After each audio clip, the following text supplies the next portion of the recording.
sur la radio du Lotus avec Caroline et Michael.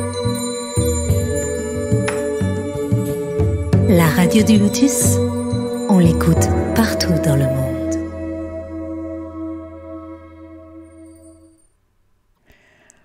Bonsoir à tous, bienvenue sur la radio du Lotus. J'espère que tout se passe bien chez vous. Pour animer cette émission, je suis avec Michael. Bonsoir Michael.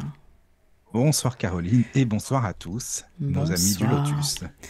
Alors ce soir, nous allons nous intéresser à un livre sorti le 25 mai aux éditions Trédaniel. Il s'agit de l'Esprit Permaculture, un ouvrage de 564 pages avec plus de 900 photos, de jolis croquis, un livre qui résume 5 ans de vie dans la permaculture, expérimenté dans 4 jardins différents sur 3 départements français et qui nous donne des explications très précises. Alors, comment produire ces aliments, ces produits ménagers, les produits d'hygiène, comment récolter des plantes sauvages, comment conserver ces aliments et bien d'autres choses. Et pour nous en parler, son auteur, Stéphane Chatry, est présent avec nous. Bonsoir Stéphane. Bonsoir Caroline, bonsoir à toutes et tous. Merci pour votre invitation. Merci à toi d'avoir accepté. Et nous ne sommes pas seuls donc pour cette soirée, donc nous sommes aussi avec 2 intervenants, honneur aux dames, donc Christine est là aussi, bonsoir. Bonsoir. Et Eric Mazurier, qu'on ne présente plus sur la radio du Lotus. Bonsoir Eric. Bonsoir à tous. Donc Eric qui est géobiologue. Donc avant de débuter, je rappelle aux auditeurs qu'ils peuvent nous rejoindre sur le chat tlk.io/radio du Lotus et poser vos questions directement à Stéphane et je relais durant l'émission bien sûr ou via l'email contact@laradiodulotus.fr et vous retrouvez la radio du Lotus sur différentes plateformes Deezer, Spotify, Instagram, Facebook, YouTube. Et vous avez plus de 700 podcasts en stock, donc il y a des heures et des heures d'écoute. Voilà. Eh bien, pour commencer cette émission, Stéphane, si tu es d'accord de te présenter, de nous décrire ton parcours et comment tu en es arrivé à ce mode de vie, finalement. Oui, très bien. Mais alors, comment je suis arrivé? En fait, je pense que c'était un moment, il y a environ 6 ans, où vraiment je me sentais vraiment pas bien du tout. J'étais pas dépressif, mais j'étais en plein questionnement de qui sommes-nous sur cette terre? Sommes-nous vraiment des êtres adaptés ou inadaptés à cette planète? En me disant, mais quoi qu'on fasse, au final, on détruit cette planète massivement. Et à ce moment-là, donc je vivais à Paris. Là, depuis 2 ans, je me suis installé dans la campagne d'où je suis originaire, là, dans le Poitou-Charentes. Mais à ce moment-là, j'étais à Paris et j'avais la casquette de agent d'artiste, organisateur d'expositions, marchand d'art, dans les arts militants, donc avec des artistes qui font des œuvres sur les sujets sociétaux, donc des œuvres sur l'écologie, les droits de l'homme, l'alimentation. Et si vous voulez, à ce moment-là, moi, je suis quelqu'un de créatif, c'est un petit peu mon point fort, tout du moins sur quoi je travaille. On avait organisé des très belles expositions à thème sur les sujets sociétaux, et je voyais bien que c'était très intéressant, qu'on faisait des conférences et qu'on questionnait. Et à ce moment-là, je rencontre le fils de Daniel Balavoine, Jérémy Balavoine. Donc moi, je suis déjà très, très inspiré et j'ai une profonde admiration pour l'œuvre de son père, de par ses prises de position, de par son caractère même. Et il me dit, écoute Steph, c'est super ce que vous faites avec Artivisme. Artivisme, donc c'est un néologisme qui lie art et activisme, mais vous questionnez. Et maintenant, si j'ai un conseil à donner, c'est vraiment, il faut passer à l'action. Et vous voyez, cet encouragement du fils de Daniel Balavoine, moi, je l'ai pris très au sérieux. Je dis, voilà, cet homme et la continuité de Daniel Balavoine, il m'encourage à ça. C'est une perche énorme. Et je me suis dit, voilà, c'est comme une graine de tournesol, en fait, qui a germé. Et je me suis dit, mais tu as raison. Et là, en discutant autour de moi, on m'a parlé de la permaculture. Voilà, ça a été un petit peu l'entrée dans Et c'est comme ça que j'ai découvert et je me suis intéressé à la permaculture. D'accord. Et la permaculture, en fait, alors c'est-à-dire que ça consiste en quoi? Prendre soin de la nature, prendre soin de l'humain, de la nature, c'est ça? Ben, bien sûr, la permaculture, donc, c'est une philosophie de vie, hein, parce qu'on peut vraiment parler de philosophie de vie, puisque c'est autant produire son alimentation que produire son Voilà. énergie, que éduquer ses enfants, que régénérer les sols, que produire de la biodiversité, etc. C'était théorisé dans les années 70 par deux Australiens, Bill Mollison et David Holmgren, qui ont repris des textes, des savoirs de tout ce qui est culture, agriculture naturelle, en reprenant entre autres les textes de Masanobu Fukuoka, qui était un Japonais qui a voué 40 ans de sa vie à l'agriculture naturelle. Donc ils auront pris comme ça une multitude de solutions naturelles pour, plutôt que de lutter ou rentrer en guerre contre la nature, bah, de la considérer comme un allié et de collaborer avec elle et rentrer dans une forme progressive d'abondance. Et donc, pour résumer la permaculture, ils ont, en trois phrases, ils sont parvenus à la résumer en trois phrases, en trois piliers. Le premier pilier, c'est prendre soin de la nature. Le second, prendre soin de l'humain. Et le troisième, produire abondamment et partager équitablement. Voilà, les trois piliers de la Oui, permaculture. d'accord. Oui, oui, puis après, c'est vrai que penser aussi aux générations futures pour la planète, c'est important, quoi, bien Voilà, sûr. Mhm. voilà, c'est cet aspect durable, cet aspect, et puis développer des écosystèmes, des biotopes qui d'année en Oui, année vont devenir de plus en plus productifs, de plus en plus abondants.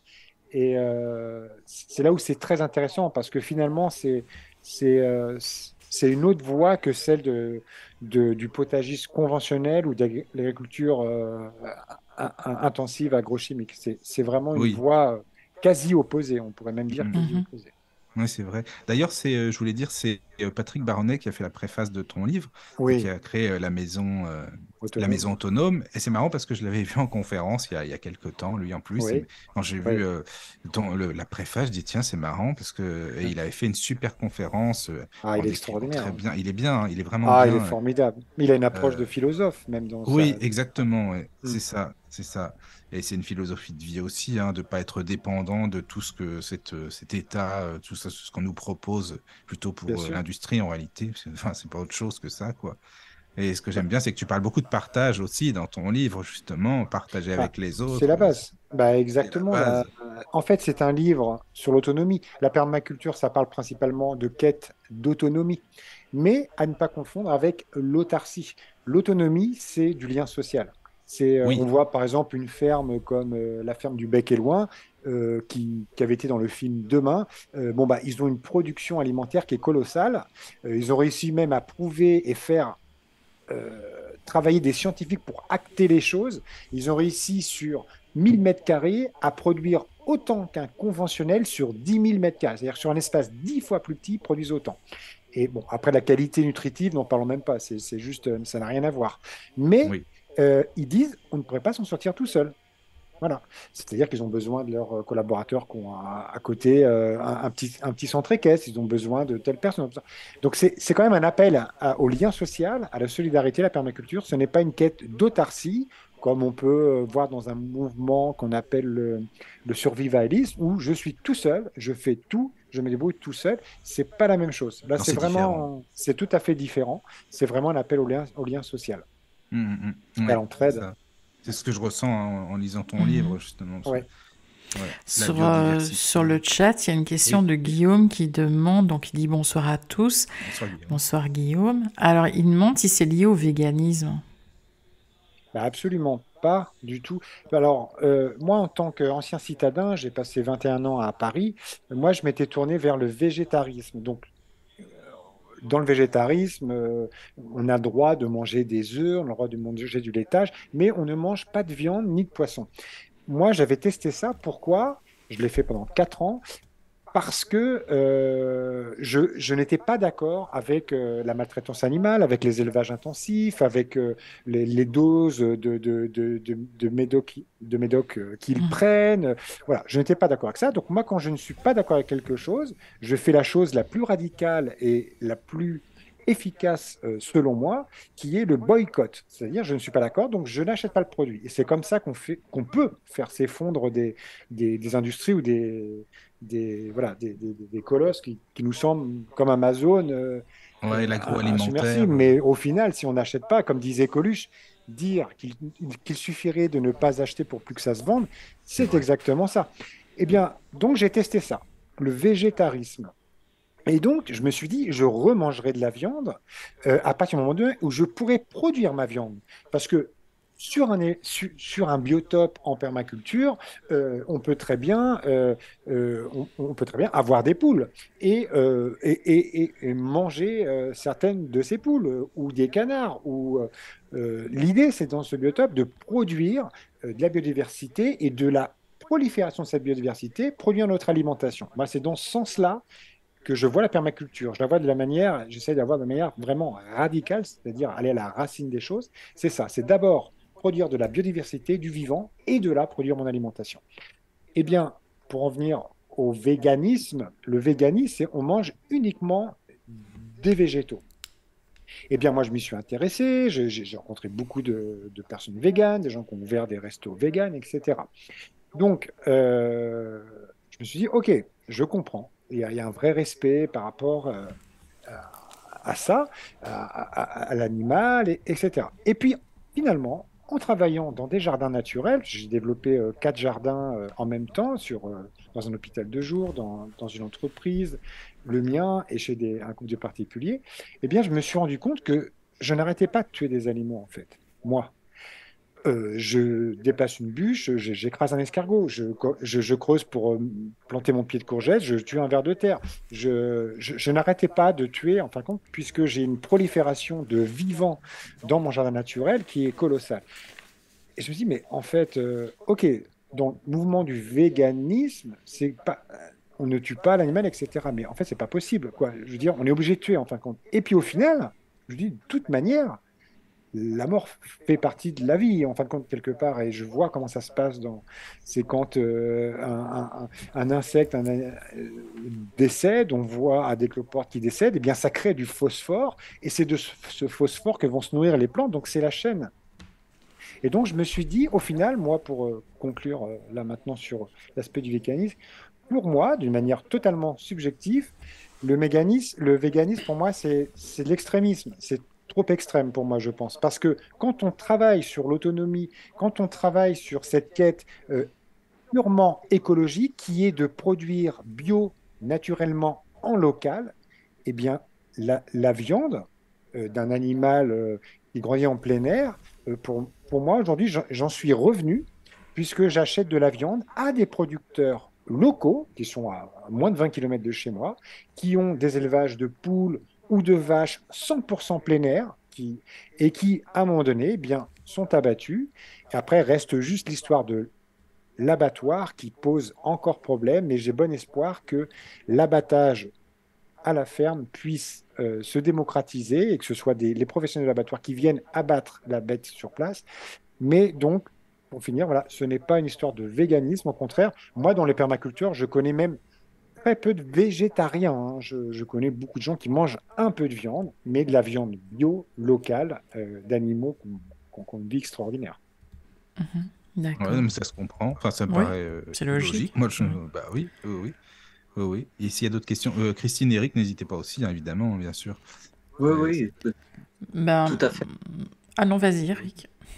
Oui, je voulais savoir, j'ai regardé la petite vidéo qui présentait le livre et j'ai beaucoup aimé tous les schémas et toutes ces choses-là. Et je me posais la question de savoir si c'était vraiment accessible à toute personne et quel que soit le début, enfin si c'est quelqu'un qui est en début de s'organiser pour faire de la permaculture, parce qu'on voit souvent plein de choses sur la permaculture, enfin beaucoup de personnes, et souvent je pense que c'est un petit peu, on se perd un petit peu Je dans toutes comprends. les approches qu'on peut voir. Voilà. Oui, ben, merci beaucoup pour cette question. Alors en fait, moi, déjà, dans un premier temps, ça fait que 5 ans que je travaille à temps plein comme ça, avec passion dans la permaculture. Donc, j'ai pas une approche d'expert ou de quoi que ce soit. Moi, je me dis simplement, ça peut être chercheur en permaculture, mais voilà. Et le sous-titre du livre, c'est 100 fiches pratiques pour passer à l'action.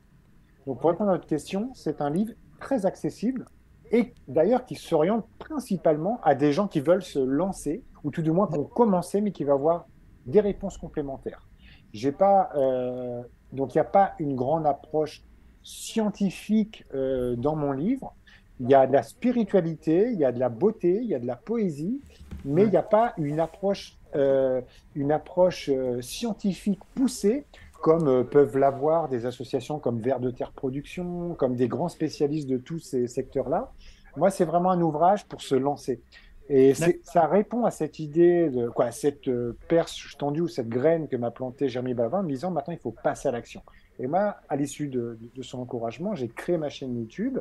Et grâce à ma chaîne YouTube Éthique TV, j'ai rencontré plein de personnes, j'ai rencontré des permaculteurs et ça m'a amené naturellement vers la permaculture. Donc, c'est un livre vraiment en grande partie pour les débutants. Ah, super.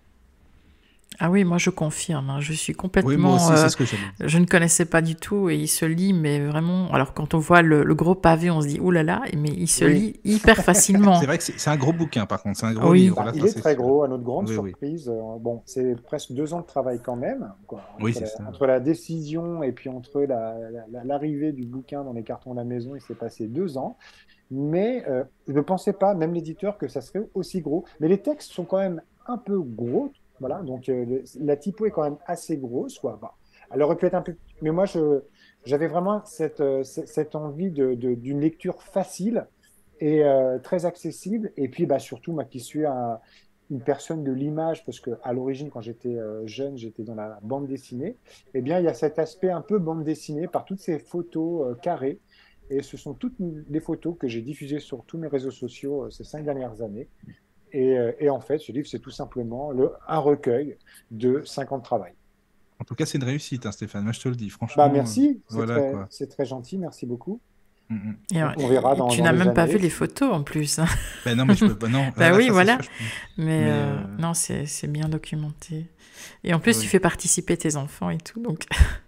Bah, voilà, l'idée, c'est ça, c'est qu'on comprenne que pour avoir une sensibilité écologique, il faut comprendre comment fonctionne une plante.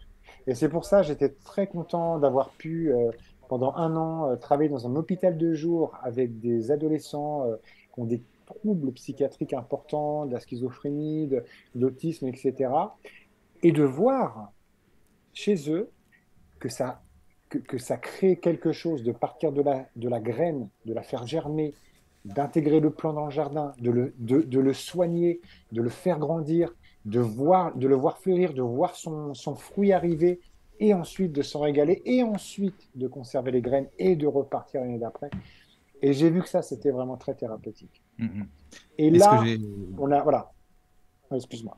Non, il n'y a pas de souci. Mais ce que j'ai appris dans ton livre, en tout cas, c'est que bah, tu expliques que rien ne se perd dans la nature. Par exemple, tu dis qu'on peut récupérer même l'eau de pluie, faire son Bien sûr. compost, des choses comme ça. Et ça, c'est super intéressant, quoi, vraiment.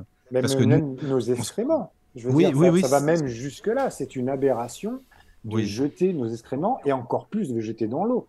Oui. Ça, c'est ce que dit Patrick Baronnet. C'est un scandale. Ah Donc oui, lui, moi, il là, le je suis en dit. train de... Ah bah bien sûr. Lui, il a des toilettes sèches depuis très longtemps. Oui, c'est Et là, ça. moi, je suis en train de créer un modèle de toilettes sèches là, dans ma petite communauté de communes. Là, j'ai créé un groupement d'acteurs et de consommateurs du naturel qui s'appelle le Naturalité, où on référence avec une belle petite carte, jusqu'à 50 km maximum, tous les acteurs qui le veulent, du naturel. Et là, on va commercialiser un modèle de toilettes sèches parce que tout ce qu'on prend à la nature, forcément, on le redonne à la nature par le Bah compost. voilà. c'est ça. Mais déjà, nos excréments et notre urine sont des puces. Ce n'est pas de la merde, c'est du terreau horticole au bout de 2 ans. Ce n'est pas de la pisse, c'est un engrais dilué à 10-20% extraordinaire. Donc, quand on prend conscience de tout ça, on fait waouh, Voilà, c'est c'est ça. merveilleux. Quoi. On n'est pas un élément dessus de la nature, on est la nature. On est un Ouais, élément de la nature. c'est Et vrai. c'est un rappel à l'ordre, aux vraies valeurs. Et moi, je suis très heureux d'avoir découvert la permaculture, de se rendre compte que finalement, on peut travailler avec elle, on peut aggrader, c'est l'inverse de dégrader les sols, on peut aggrader les sols, c'est-à-dire qu'en apportant de la matière organique, en faisant proliférer cette vie microbienne et tous ces insectes, on régénère un sol progressivement d'année en année, et ça, c'est c'est phénoménal. Finalement, le sol dans notre jardin, c'est comme notre corps, c'est exactement la même chose. Plus on ingère des molécules de synthèse, des technologies, plus on aura des dommages collatéraux, et plus on laisse faire, plus cet équilibre qui est proche, pour moi, là, ce qui s'approche le plus de la perfection, c'est la nature, eh bien, elle reprend le dessus, elle recrée un équilibre. Oui, Et oui, ça c'est vrai. on voit bien que dans la nature, quand il y a des déséquilibres, c'est parce que l'humain est venu Oui. intervenir. Bah oui, parce que et en plus tu parles beaucoup de la récolte, les plantes sauvages, tu parles de bah voilà de comment construire son jardin aussi, le composer, ça c'est enfin Bah, moi j'ai trouvé ça c'est ce qui normal est, quoi. ce qui est phénoménal, c'est que plus de 80% des plantes sauvages en France sont comestibles. Et Ça, tu c'est vois quand ça même je savais pas, extraordinaire. je l'ai appris dans ton livre. Alors, ça ne veut pas dire que c'est agréable à manger, mais plus de 80% des plantes sauvages, en fin de compte, il y a une infime minorité de plantes toxiques. Il y en a, il faut savoir les identifier. Moi, dans mon livre, j'ai fait un survol des basiques, hein, pissenlit, plantain, La ortie, rose. voilà, les roses, etc. Vraiment les basiques, les plantes très identifiables. Mais il y a après, je renvoie à chaque fois sur des ouvrages de ma bibliothèque, de ma collection, pour encourager, si les gens ils aiment à un moment donné, je parle des champignons, s'ils aiment les champignons, je les renvoie vers un livre qui, selon moi, de manière subjective, est très intéressant pour identifier et consommer ces champignons. Il y a plein de renvois vers des ouvrages pour approfondir le, le, le, Le le, sujet. le sujet Mm. du chapitre. Oui, oui, c'est vrai. Je sais pas s'il y a des questions sur le chat, Caro ou Pour Christine, l'instant, Eric. pas. Mais n'hésitez moi, pas. je tenais à dire que j'ai vu le croquis à la page 126. Et c'est dingue de se dire que ton jardin fait 900 mètres carrés, si c'est bien ça, Oui, et que tu es parti à la base avec 2 noyers. oui, il y avait 2 noyers, un faux acacia robinier, et puis j'ai commencé. En fait, voilà, là on peut parler, si vous voulez, du design, c'est-à-dire de l'aménagement de notre jardin, de notre biotope, ce qui peut devenir une forêt comestible. Moi, c'est sur ça que je travaille. La permaculture, c'est aussi beaucoup le concept de la forêt comestible, c'est-à-dire on mélange les arbres fruitiers avec les plantes médicinales, on laisse plein de zones sauvages pour laisser proliférer les plantes sauvages, et on va y retrouver, par exemple, un plan d'eau, une mare. Moi, je fais toujours une mare parce que Ouais, j'apporte tu l'eau. disais ça, voilà, une mare dans le Oui, jardin, oui, c'est ça. toujours, j'apporte l'eau, et ensuite, on va y greffer nos zones de culture, etc. Alors, l'idée, vous me coupez si vous avez des petites questions du chat. Ne Ou si vous t'inquiète avez des pas, questions, hein. Stéphane, c'est bon, vas-y, vas-y, c'est parfait. L'idée, et ce qui est très réjouissant et ce qui est très encourageant, parce que quand on voit, par exemple, mon jardin, moi, ça fait 5 ans que je le travaille. Donc aujourd'hui, il est luxuriant, il a un esthétisme qui est très agréable, parce que ça fait 5 ans. Mais c'est pas parce on s'est dit, bon, j'arriverai jamais, bon, il est chouette son jardin, mais je pourrais jamais, c'est trop, comment il a fait pour faire autant de choses? Comment fait-on pour faire un jardin résilient, tout du moins pour tendre vers les résiliences? Eh bien, ça commence déjà, si on peut, par ne rien faire. C'est-à-dire que vous avez un terrain de 100 mètres carrés, 300, 500 mètres carrés, peu importe. Vous venez d'emménager. Vous dire, moi, j'ai envie de travailler sur mon autonomie, de maximiser d'année en année. Ça se fait, c'est une évolution progressive. Moi, je la ferai, cette évolution. J'ai bon espoir d'évoluer jusqu'à ma mort, en fait. Progressive. Eh bien, déjà, ce qui est chouette, si c'est possible, c'est la première année de ne rien faire pour voir vos terrains Ce que durant ça donne. les 4 saisons. Bah oui, Mm. oui, ce que ça donne sur les 4 saisons. Bah Eh bien, oui. en pleine pluie, eh bien, on va se rendre compte que là, il a fait très froid, il y a de la gelée, bah, c'est marrant parce que dans cette zone-là, j'ai pas été gelé au sol. Tiens, c'est intéressant comme information. On a eu des fortes pluies pendant une semaine, eh bien, alors là, c'est une inondation pas possible, alors que là-bas, je suis très bien. Tiens, bah, ça, c'est encore une information. Grosse tempête, prise au vent, on voit que j'ai un courant qui traverse à cet endroit mon jardin. Il faudrait peut-être que j'évite, ou alors il faudra acheter un barrage, faire une nid de biodiversité pour casser cette prise au vent. Et au moins, vous allez récolter des informations sur votre terroir pendant 1 an sur les 4 saisons. Ce qui va vous permettre déjà, parce que l'idée, c'est de composer avec le vivant, de composer avec la nature, c'est pas de rentrer en guerre contre elle. Donc, ensuite, la première année, On fait de l'observation si on peut. Et la deuxième année, on va commencer à mettre la première pierre à l'édifice. Ça peut être, par exemple, une mare. Moi, j'encourage à mettre une mare. Donc, on crée une mare comme on le veut. Moi, je décris plusieurs systèmes pour faire de la mare dans le bouquin. Euh, voilà, par exemple, on creuse un trou assez profond. C'est bien d'aller jusqu'à 1 mètre parce que plus votre mare sera profonde, moins il y aura de l'évaporation, plus il y aura de la vie dans cette mare, etc. Vous la faites de la taille que vous voulez, plus elle sera grande, mieux ce sera. Moi, je la connecte. Je vous ai, dans le livre, montré un exemple de comment connecter votre mare à un hangar, à la gouttière d'un hangar que j'ai à côté. Et du coup, j'ai connecté même 2 mares à la suite. Donc, c'est-à-dire que je récolte l'eau quand il pleut, elle tombe dans un grand bac. Voilà. Ce bac, il a un trop-plein. Donc, quand il pleut, l'eau monte. Et quand ça arrive à ce trop-plein, ça va venir par un tuyau dissimulé dans les herbes hautes et tout ça. Ça va venir alimenter la première mare. Cette première mare, et ça c'est très réjouissant parce que quand il pleut, moi c'est absolument pas un temps de chien. C'est là où je vais aller voir mes systèmes fonctionner. Et donc je vais voir, et donc je vois la première mare qui monte. Cette première mare, elle a aussi un trop-plein. Quand cette eau monte, ça alimente le trop-plein et ça va alimenter la deuxième mare qui elle aussi va monter. Donc quand il pleut, moi je suis très heureux parce que mes mares se régénèrent en série et la deuxième mare a aussi un trop-plein qui va dans le fossé en fait. Et bien déjà, bon, moi j'ai fait un croquis, j'ai expliqué tout ça dans le livre, hein, mais l'idée c'est pas de créer déjà un gros système complexe comme ça, c'est de faire preuve de créativité, de curiosité pour progressivement, d'année en année, de faire grandir ce design. Donc le design, c'est pas l'aspect esthétisme, l'aspect bel objet déco, c'est l'aspect fonctionnel et de composer. Voilà, on dit voilà, je fais la mare là, je vais l'ensauvager, je vais mettre beaucoup de pierres, beaucoup de bois, je vais laisser pousser l'enherbement. Et là, je vais avoir, tiens, même au bout de la deuxième année, on peut avoir des tritons, on peut avoir une grenouille qui vient s'installer là. On peut Tu avoir, dis et qu'il y a des là, chauves-souris aussi parfois qui viennent. bien entendu, bien Oui, entendu, oui. bien entendu. Et dans mon premier bac que je vous ai dit avant les mares, c'est un grand bac qui fait, je sais pas, au moins 500 litres. Euh, Là, pour vous dire, un pontaliste conventionnel ou n'importe qui vient devant mon bac, il prend peur. Pourquoi? Parce qu'il y a plein de larves de moustiques. Ah oui, d'accord. Oui, Et oui. là, tout de suite, je dis à ma mère, non, ne t'inquiète pas, c'est de la nourriture pour les chauves-souris, pour les hirondelles, pour plein d'oiseaux, pour plein d'animaux que j'ai ici. Et on n'a pas eu l'année dernière d'invasion de moustiques. Moi, j'appelle, parce que forcément, si je fais en sorte de ne plus avoir de point d'eau, si je mets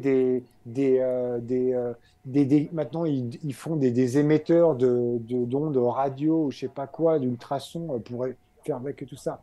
Bah, forcément qu'on va évacuer toutes les chauves-souris et tout ça, mais on va se retrouver avec aussi, on va créer un déséquilibre quelque part. Parce que moi, les chauves-souris, on en a besoin. Les chouettes, on en a besoin. Au contraire, moi, les chauves-souris, je leur fais des refuges à chauves-souris. C'est aussi le sujet du livre. Comment faire des nichoirs à mésanges, comment faire des nichoirs à chauve-souris, comment faire des hôtels à insectes simplement en entassant de la matière organique en masse, voilà, je vous explique comment justement faire proliférer cette vie animale.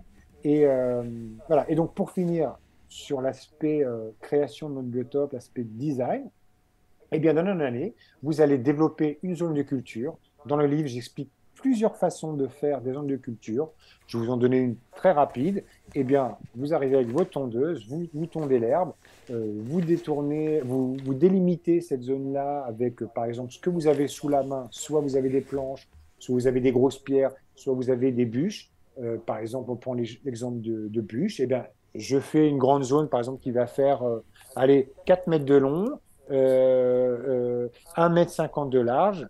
Et comme ça, de chaque côté, je peux accéder facilement sans me casser le dos au milieu de la zone. Et je vais encercler cette zone-là de bûches. Et puis, bah, je vais y mettre, par exemple, à l'automne, allez, 30 cm de tonte d'herbe. Après, je vais aller chez ma voisine chercher du fumier de cheval frais. Je vais mettre 40 cm de fumier. Et puis après, je vais mettre 20 cm de foin ou de paille, ou, voilà. Et là, je vais avoir comme une espèce de butte, en fin de compte, qui va faire au moins 60 cm et que je vais laisser travailler pendant tout l'hiver. Et au printemps, je décompacterai avec une petite griffe et là, j'aurai un terreau formidable, quoi. D'accord. Ah, D'accord. c'est intéressant. Bah, en plus, tu expliques vraiment bien, tu décris bien comment ça se passe. Enfin, je sais pas, Eric, tu as des questions sinon, ou Christine, parce que je trouve ça super intéressant, vraiment. Oui, moi j'ai une question pour revenir aux toilettes sèches. Les Oui. personnes qui prennent des médicaments, qui ont des traitements lourds, il n'est pas conseillé normalement de garder les excréments. Oui, tout à fait. Alors ça, en fait, c'est une idée reçue parce que tout à l'heure, on parlait de Patrick Baronnet. Et Patrick Baronnet, avec son épouse, avec Brigitte, dans les années 90, dans leur maison autonome, ils avaient créé des éco-festivals où c'était une multitude d'exposants qui avaient des solutions écologiques qui venaient présenter leurs produits, des cycles de conférences écologiques, etc., des rencontres merveilleuses. Et ils avaient jusqu'à 3000 personnes. Et eux, ils n'ont pas tout à l'égout, ils ont créé une station phytoépuration par les plantes, etc. Et ils avaient mis en place des toilettes sèches. Donc c'était un peu dans les débuts. Et toutes les personnes ont utilisé les toilettes sèches. Et en fait, Patrick Baronnet m'a dit, on a été contacté par une personne du gouvernement pour dire, écoutez, on a appris que vous avez fait un grand festival, vous avez reçu des milliers de personnes et vous n'avez pas de toilettes chimiques. Et que vous avez des toilettes composées. Qu'est-ce que c'est que ce truc?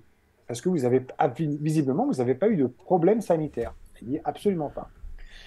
Donc, les toilettes sèches, en 2 mots, c'est un meuble en bois avec un seau dessous. Je fais mes excréments et je mets après 1 ou 2 grosses louches de sciure de bois.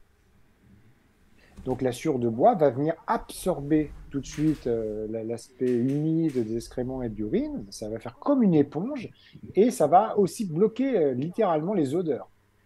Et une fois que votre seau est plein à moitié, eh bien, vous allez le vider en extérieur dans un grand bac de compostage que vous allez remplir pendant, admettons, 2 ou 3 ans. 2 ans. Ah oui, Voilà, oui. 2 ou 3 ans. Et là, quand au bout de 3 ans, vous avez rempli ce premier bac, ben, vous en avez un bac jumeau qui est collé, vous remplissez le deuxième. Et au bout de 3 ans, eh bien, vous pouvez, au bout de 2 ou 3 ans, vous pouvez prendre ce terreau. Donc, par rapport à cette histoire de toutes les personnes qui prennent des chimiothérapies ou les femmes qui prennent la pilule avec les histoires d'hormones, etc., il faut savoir déjà que dans notre eau bon, c'est un sujet un peu délicat, mais dans notre eau du robinet, on les retrouve, ces substances-là, parce que toutes les techniques qu'ils ont chimiques ne détruisent pas ça. Donc, moi, c'est pour ça que je partage aussi dans mon livre un système radical de filtration d'eau par de l'argile et du charbon actif, qui est le British Berkey Filter, qui est l'origine du filtre à gravité Berkey, qui est encore plus efficace. Eh bien, au bout de 3 ans, ces molécules de synthèse se dissouent quand même. Mais Patrick Baronnet a bien étudié le sujet et a rajouté un élément pour la décomposition des molécules de synthèse. C'est la paille préactivée. Qu'est-ce que c'est? La paille préactivée, c'est vous prenez de la paille, vous faites une couche épaisse de paille, je ne sais pas, 15-20 cm, vous l'imbibez d'eau massivement et vous la piétinez pendant 15-20 minutes. Cette paille va devenir très imbibée, ça va dégager, je crois, la lignine ou je ne sais plus quelle substance. Et ensuite, cette paille préactivée, vous allez la garder dans un bac couvert. Et quand vous déposez vos seaux de toilettes sèches, vous faites quelque part une lasagne. La lasagne, vous voyez, c'est des pâtes, la sauce tomate, pâte sauce tomate. De temps en temps, vous allez mettre par-dessus une couche de paille préactivée. Et ensuite, pendant un jour ou deux, vous remettez votre compote de toilette. Et ensuite, vous remettez une couche de paille préactivée. Et alors là, ça active la décomposition des molécules de synthèse et ça active la fermentation, la décomposition. Et là, il m'a dit, Patrick Baronnet, là, vous êtes sûr de dissoudre totalement toutes ces molécules qui peuvent, voilà, qui peuvent poser un problème ou qui peuvent au moins nous questionner. D'accord, merci. D'accord. Je voudrais savoir, est-ce qu'il y a des études qui ont été faites sur ce sujet? Oui, Patrick, moi, il ne me les a pas transmises, mais il avait dit qu'il y avait eu un rapport qui avait été fait sur ce sujet-là, sur l'accélération des... Parce que si vous laissez peut-être 3 ans, au bout de 3 ans, ça reste vraiment un terreau complètement décomposé, complètement apparemment neutre de tout. Bon, après, hein, vous savez que maintenant, on a du glyphosate dans l'eau de pluie, que de toute manière, la Terre est ronde. Hein, donc, moi, Et avec tout ce qui nous balance sur la gueule, excuse-moi, mais bon, voilà. je sais que de toute façon, même si moi, dans mon jardin, je suis sûr qu'il y a quand même des pesticides. Bah oui, c'est ça, clair, quoi. hein, qu'il y a quand même des C'est insecticides. C'est dans Mm. l'air, c'est partout. C'est partout. L'idée, c'est pas de chercher la perfection, ça n'existe pas. C'est de faire du mieux qu'on peut. Voilà. Oui, voilà. C'est de faire du mieux qu'on peut. Donc, forcément on sait très bien que ça fonctionne, mais rien ne garantit qu'il n'y a pas encore des traces de molécules de synthèse. Ça, c'est clair. Moi, je filtre mon eau avec mon British Berkefiltre. Je sais que ça fait barrage aux pesticides, que ça fait barrage aux métaux lourds, etc. Mais je suis sûr qu'il y a quand même des choses pas spécialement agréables pour mon corps, mais je compte sur mon immunité naturelle pour justement le nettoyer, quoi. Mais on est dans un monde maintenant où quand même la pollution est massive C'est et ça, partout, quoi. en fait, hein. Donc, Ah oui, malheureusement, c'est ça. c'est ce que disent les gens quand on essaie de démocratiser le bio. On dit oui, mais tu vois, mais il y a quand même des pesticides. Oui, mais c'est le moins pire, en fait. C'est le moins pire. Bah oui, et puis si on fait rien, évidemment, forcément, on peut dire sûr. ça, quoi. On peut dire tout ce qu'on veut, quoi. Et de toute manière, hein, ce qui est très encourageant, c'est, on a pu voir pendant le Covid Circus, hein, pour moi c'était une grande blague cette histoire, à quel point la nature, l'alliance humaine, hein, si tu connais. voilà, Hein. la nature s'est régénérée en un mois. Ça a été phénoménal. À Venise, ils ont revu, l'eau s'est éclaircie parce qu'il n'y avait plus tout ce bal épouvantable des bateaux, ils ont revu des espèces, des poissons qu'ils avaient pensé avoir disparu. Le ciel, d'un seul coup, est devenu incroyablement bleu, etc. C'est-à-dire que la nature, il faut peu de temps hein, pour se régénérer. Ça va très vite. Hein. Et moi, je vois de plus en plus autour de moi des gens qui achètent des forêts pour ne rien faire, juste pour les laisser. Et là, je peux vous dire qu'il y a une régénération des sols, une régénération des... Et ça devient un refuge de la biodiversité où la nature va enfin pouvoir se reproduire. Moi, toutes les herbes hautes que je laisse dans mes jardins, je peux vous dire que c'est la fête. Hein, parce que là, vous allez retrouver vous allez pouvoir retrouver peut-être des menthes religieuses, des sauterelles, tous ces insectes qui vivent grâce aux herbes hautes. Et puis, bah, vous apportez, quand vous laissez fleurir toutes ces herbes sauvages, vous laissez plein de graines aussi pour les oiseaux. Ça va très vite, hein, là. Et puis moi, comme nous sommes la nature, hein, comme nous ne sommes pas différents d'un arbre, au final, voilà. Et c'est pour ça que, si vous voulez, je peux revenir 2 petites secondes sur le véganisme, qui est ne pas faire de mal aux animaux. Je suis désolé, mais moi, quand je coupe un céleri branche, je ne pense pas que ce soit très agréable. On va dire, oui, mais lui, il n'a pas de cerveau, etc. Ça, on n'en sait rien.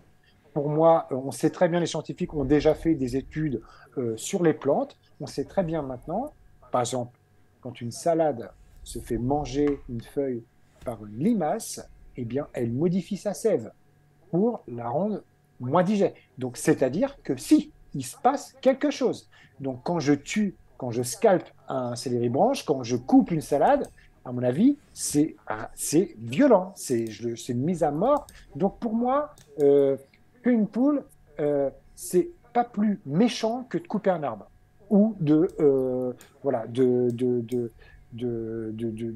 récolter, de couper un chou-fleur, quoi. Je coupe un chou-fleur, à mon avis, c'est une violence et il va mourir.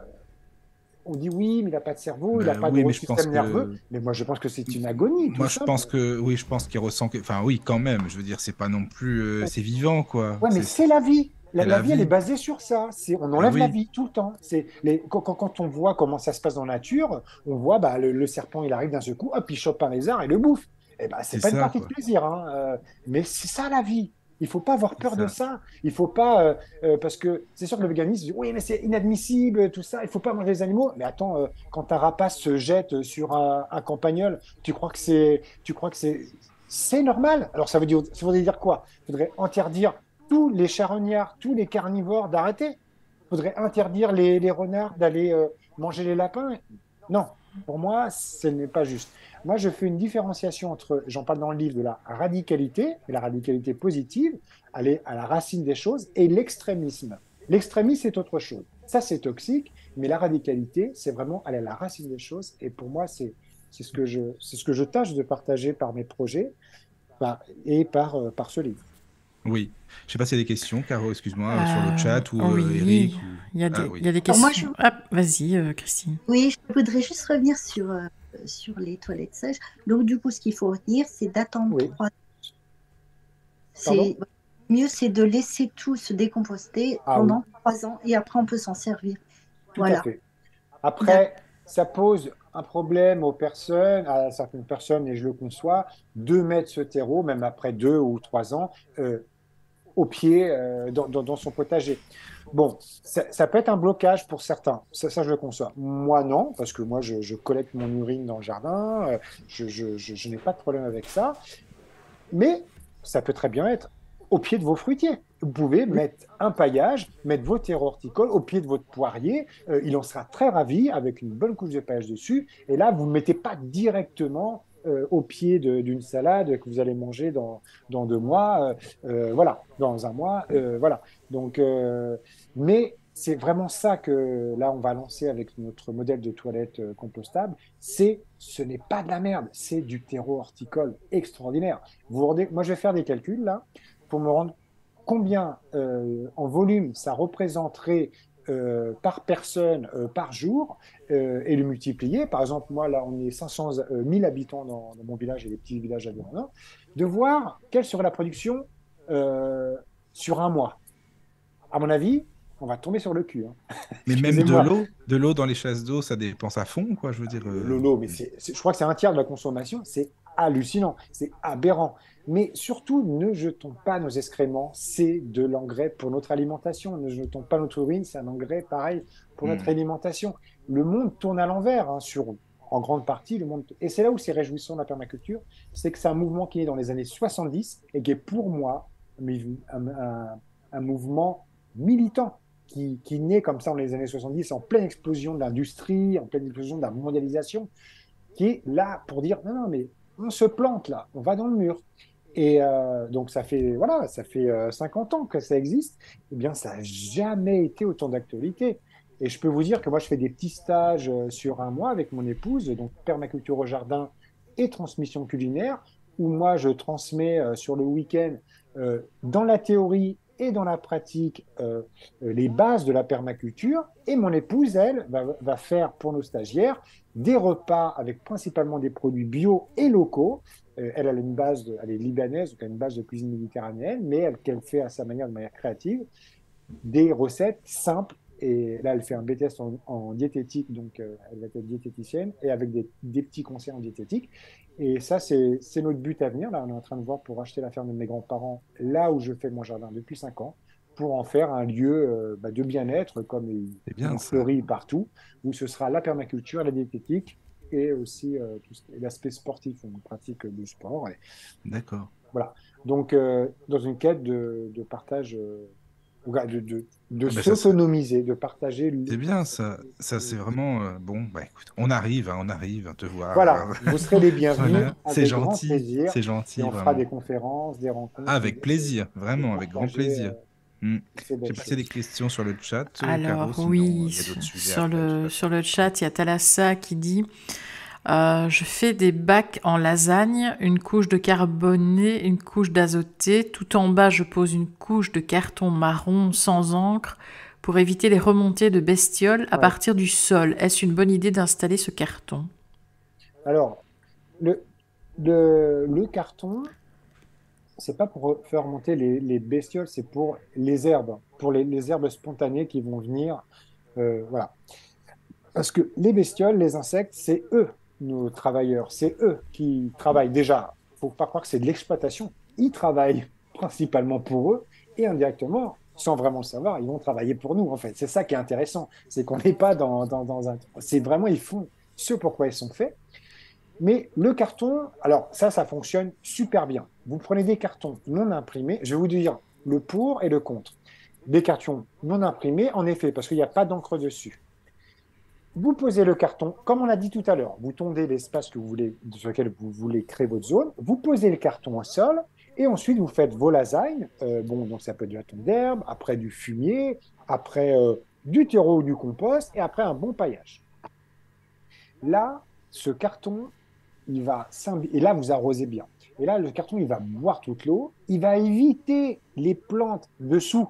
Bah, toutes les herbes qui sont sous le carton, elles vont pourrir, quoi. Fin compte, elles vont pas avoir de lumière, elles vont être étouffées par le carton, et ce carton va laisser passer l'eau à travers. Donc là, vous allez activer toute la vie du sol, tous les insectes, tous les vers de terre, les cloportes. Il va y avoir une multitude de choses visibles et invisibles. C'est surtout ça, parce que nous, humains, on croit qu'on sait beaucoup de choses, mais on ne sait pas grand-chose, en fait. Parce que tout ce qui est invisible, tout ce qui est... Et moi, ça m'importe de ne pas tout savoir, parce que la nature humaine veut tout savoir. Moi, je ne veux pas tout savoir, et c'est pour ça que je ne rentre pas trop dans la science, trop de science, parce qu'au final, je sais qu'il faut laisser la place à la magie de la vie. Eh bien, ça va éviter, au bout d'un mois, 2 mois, d'avoir, je ne sais pas, un kénopode qui sort, du chien-dent qui sort au bout. Ça, c'est clair qu'au printemps, vous allez avoir un super terreau, et puis ça sera. Le point négatif, c'est que c'est un élément que je ne peux pas produire, le carton. Donc moi, quand on voit les choses de manière radicale, c'est on essaye de faire le plus possible en naturel. Mais le carton, moi je pense, j'en ai pas la confirmation, mais je pense qu'il y a des colles quand même pour faire du carton. C'est pas simplement juste des feuilles de papier. Je pense qu'il y a quand même des produits qui sont utilisés pour faire le carton. Il faudrait quand même vérifier, mais je ne l'ai jamais vérifié.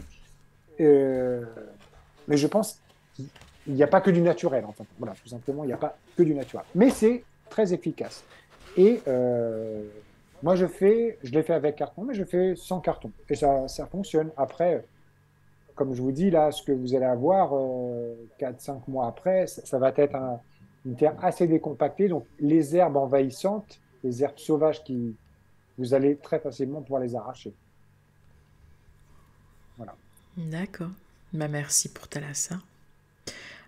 Sur le chat, il y a Guillaume qui dit « C'est dommage que ce n'est pas accessible à tous dans notre société. » Ben, c'est mon rôle, comme tous les permaculteurs, de le rendre accessible. Puisque tout à l'heure, on a parlé des 3 piliers de la permaculture, prendre soin de la nature, prendre soin de l'humain, produire abondamment et partager équitablement. Ce 3e pilier, produire abondamment et partager équitablement, ce n'est pas que les récoltes, c'est aussi les savoirs, c'est aussi les expériences.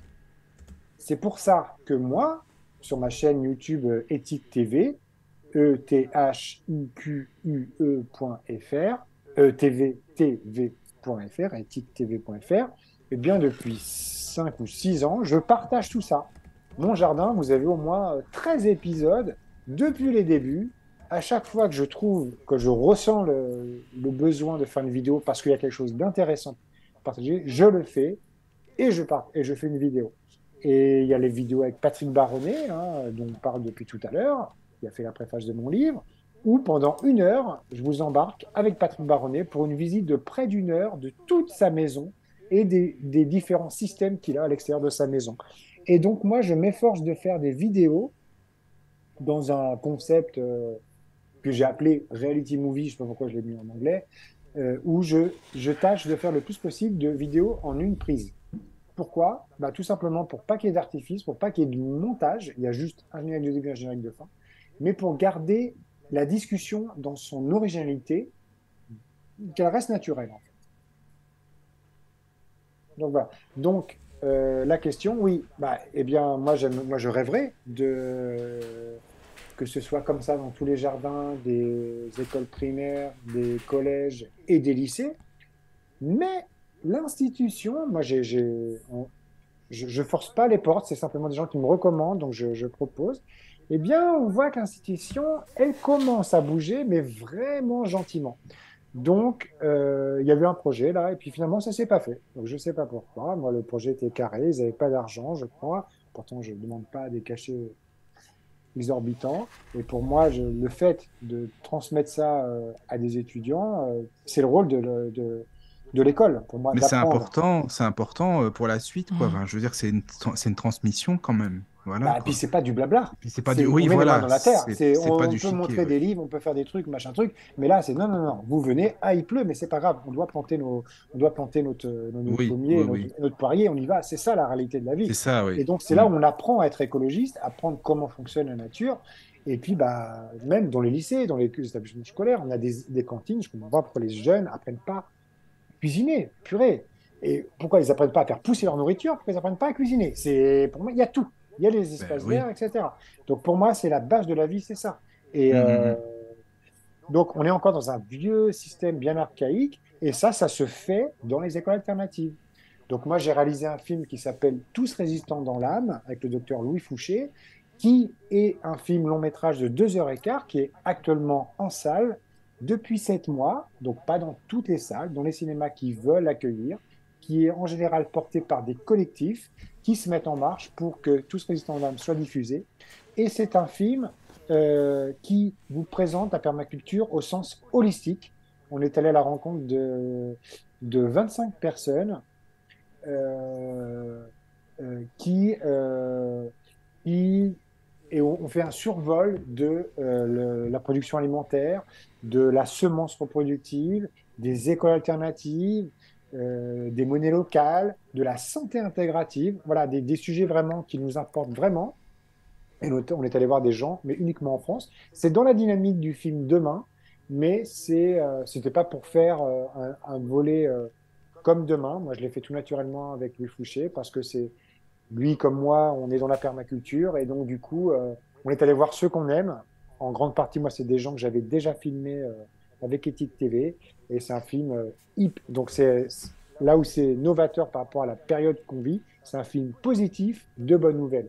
Et je peux vous dire, là, on est peut-être à, je sais plus, 16 ou 17 000 spectateurs. On a rempli 51 salles, on a 140 C'est projections. À bien. chaque fois, c'est des Mm. ciné-débats. Donc ensuite, moi ou Louis ou d'autres personnes du film se déplacent pour faire des débats. Et là, je peux vous dire que c'est hyper contagieux et c'est hyper réjouissant. Les gens en ressortent hyper régénérés. Tant mieux, ouais, Mais c'est ça la c'est important. permaculture. Donc moi, avec Oui. mes petits moyens, mes différentes actions, mon livre là dont on parle, ce film Tous résistants dans l'âme. Donc avant le film, j'avais déjà fait un livre avec le docteur Louis Fouché qui s'appelle Tous résistants dans l'âme. On parle aussi de permaculture humaine.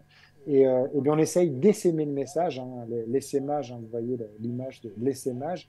On essaye d'essaimer le message du mieux qu'on peut parce qu'on voit que là-haut, nos autorités, nos pseudo-dirigeants, eh bien, ne font rien, quoi, quasiment rien. Parce que moi, dans ma campagne, là, dans la Vienne, c'est hallucinant qu'ils nous interdisent d'arroser les potagers, interdiction d'arroser les potagers, qui nous disent, et moi, dans ma région, là, il a plu 3 fois plus que l'année dernière sur la même période, qui nous disent, il y a une sécheresse, elle est asymptomatique. Attendez les gars, là, vous me dites quoi là? Ça veut dire que l'eau qui tombe, elle mouille pas? C'est quoi? Elle est asymptomatique, donc interdit. Mais par contre, autorisation pour les grandes cultures agrochimiques qui ont des forages d'arroser leur maïs, une plante totalement inadaptée à la région, à midi, en plein cagnard. Non, mais ça, Donc c'est le business, là, hein, tu sais, hein, ça c'est c'est le leur... business. Donc c'est-à-dire que si ces gens avaient œuvré pour le bien des Français, eux avaient un soupçon de conscience écologique, eh bien, ce serait tout l'inverse. Ils nous encourageraient à arroser nos potagers pour produire en local. Il n'y a pas plus radical, il n'y a pas plus écologique que de produire son alimentation au pied de sa porte. Ils nous encourageraient, ils nous donneraient peut-être même des aides, comme ils font pour les méga-bassines, puisqu'ils financent à hauteur de 70% les méga-bassines, qui est une aberration absolue de prendre une nappe phréatique souterraine, de l'extraire, de la mettre sur une bâche plastique en extérieur. entre l'évaporation du soleil et l'évaporation du vent, c'est un carnage. Eh bien, il nous encouragerait à avoir des cuves souterraines pour récupérer ces dizaines de milliers de litres d'eau qu'on a tout l'hiver et qu'on envoie dans les gouttières ou pire dans le tout à l'égout. Il nous encouragerait à tout ça. Il nous encouragerait à faire des toilettes sèches pour économiser au moins 30 à 40% d'eau de la maison. C'est ça. Mais c'est pas leur avantage, tu sais. Alors, ça ne va pas dans le sens de l'économie, de tout ça. Donc, on appelle, nous, avec la permaculture, à la décroissance. Mais ce n'est pas retour à l'âge de pierre. Si vous voulez, dans mon film Tous résistants dans l'âme, on est allé voir un Earthship. C'est une maison écologique 100% autonome et déconnectée des réseaux, qui produit son électricité, qui recycle son eau plusieurs fois, et qui est un concept d'un Américain, qui est une maison tout en longueur, qui est exposée sud-ouest, et donc toute la façade, si vous voulez, c'est comme une véranda, une serre bioclimatique.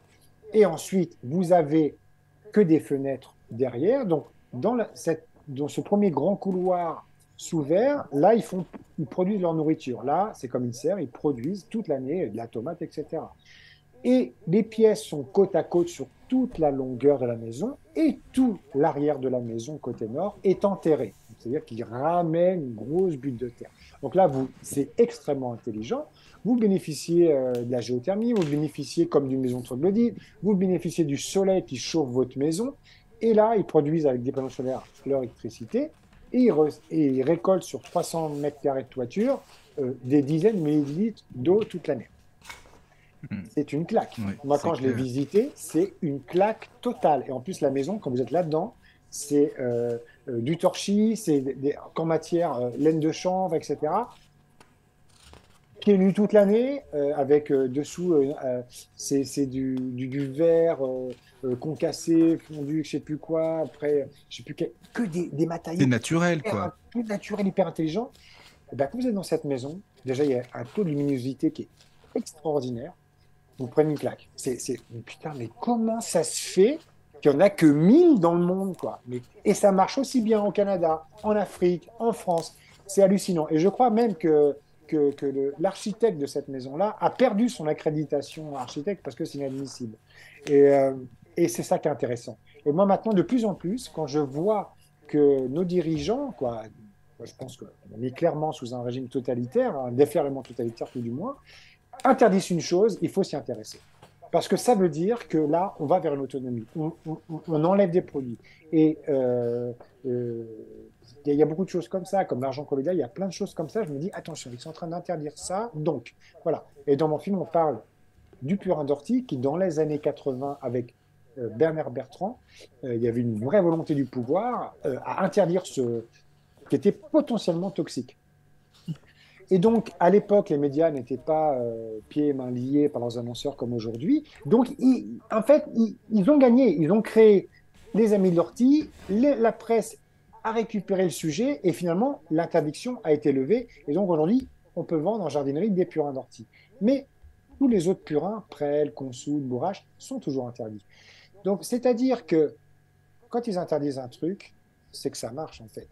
Et moi, du coup, j'y vais. Comme je sais qu'ils avaient voulu interdire ça, ben je l'ai utilisé. Et ben c'est extraordinaire.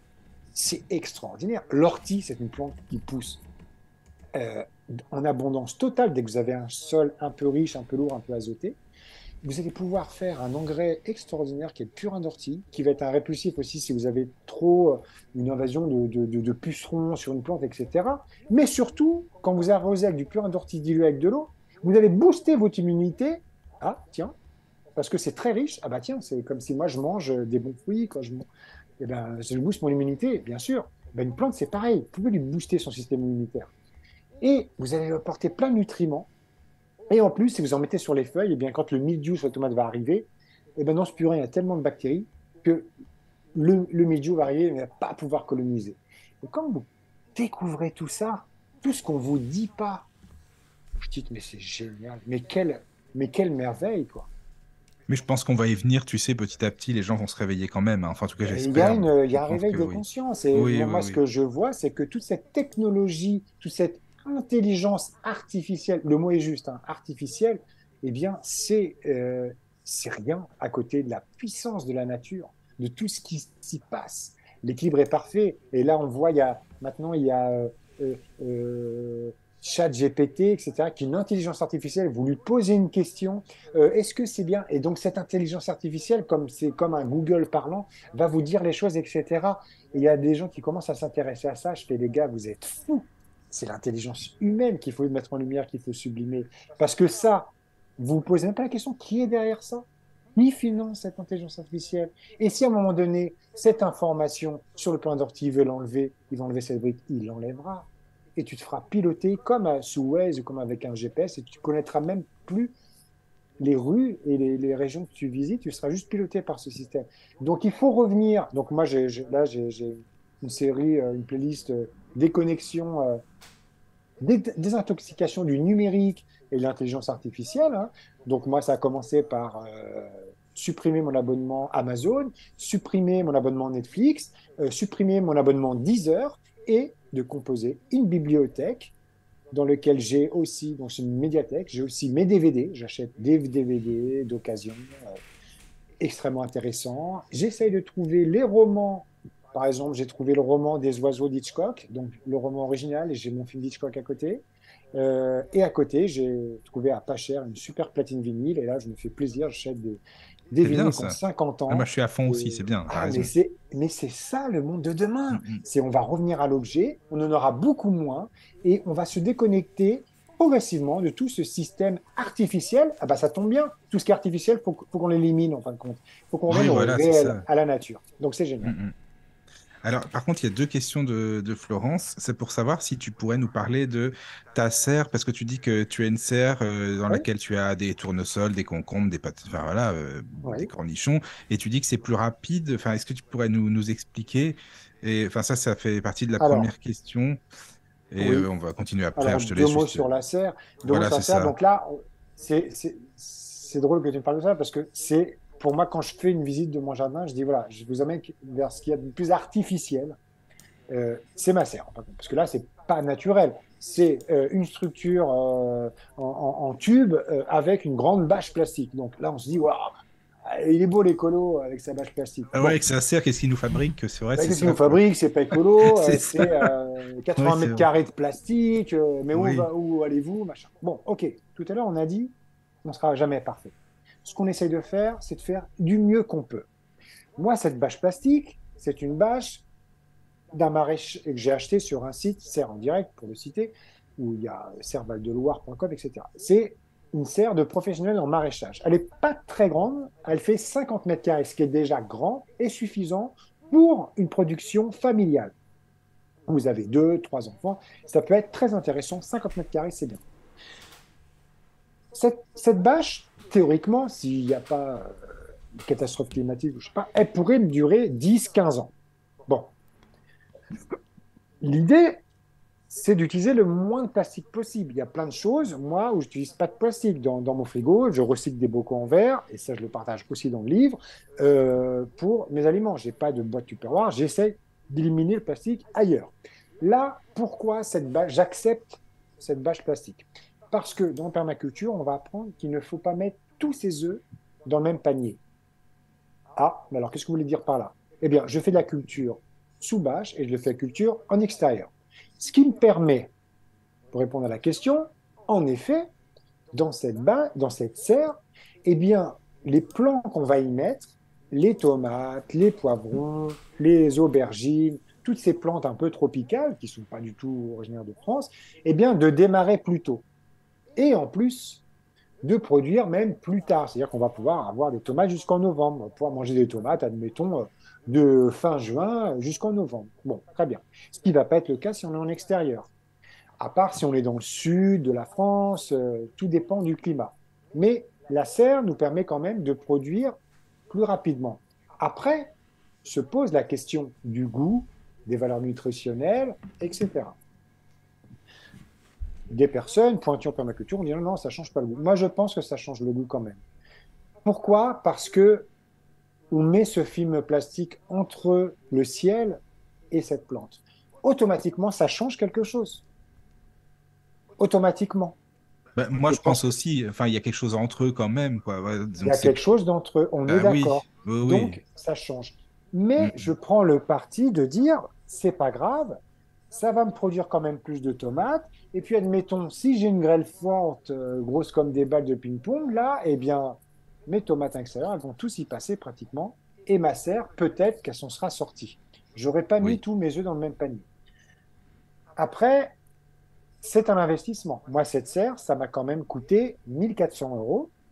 Mais les tubes, c'est à vie. Et cette bâche qui va durer 10, 15 ans, moi j'ai un ami chez qui je bossais en maraîchage à Paris, qui a la même depuis 20 ans. Mais elle est très verte, de temps en temps elle est fragile, mais ça fait 20 ans. Donc de temps en temps il passe un grand balai dessus pour le nettoyer, etc. Mais ça fait 20 ans. Donc la question c'est est-ce que les bâches d'aujourd'hui, dans les années 2000, quoi, de 2023, est aussi solide que celle dans le début des années 2000? Je n'en sais rien. Mais on fait du mieux qu'on peut. Et la serre, voilà, c'est ça. Donc moi, déjà, comme à mon habitude, j'ai fait une mare au milieu de ma serre, à cheval entre l'intérieur et l'extérieur, toujours pour apporter de l'eau à la biodiversité. Donc c'est-à-dire que moi, j'ai une serre, j'ai une mare intérieure-extérieure pour dire à mes pollinisateurs, restez là, vous avez tout ce qu'il faut. Et les oiseaux qui sont derrière, restez là, vous avez tout ce qu'il faut. Et donc en fait, voilà, chacun y trouve son compte, quoi. Voilà, c'est ça, en fait. complètement. Donc Ouais, voilà, ouais, c'est vrai. pour Il y a répondre. une question aussi par rapport aux salades. Est-ce qu'on peut faire des salades avec des feuilles de hêtre, salade de rose, des choses comme ça? C'est la question. Alors, les salades, oui, la salade, donc bien évidemment que c'est super de faire ses laitues, etc. Oui, oui. Ces belles salades. Mais on peut aussi, au printemps, prendre les jeunes feuilles de tilleul. Imaginez-vous que ce tilleul, qui est énorme, là, et vous en avez dans votre jardin depuis 20 ans, eh bien, c'est une énorme salade, en fait. C'est quand même incroyable. Ah bon? Et bien sûr. Eh bien, les jeunes feuilles du printemps, bon, maintenant, elles sont un petit peu dures, là, on arrive au mois de juin, juillet, mais avril, mai, début juin, eh bien, vous prenez les plus tendres, eh bien, c'est doux.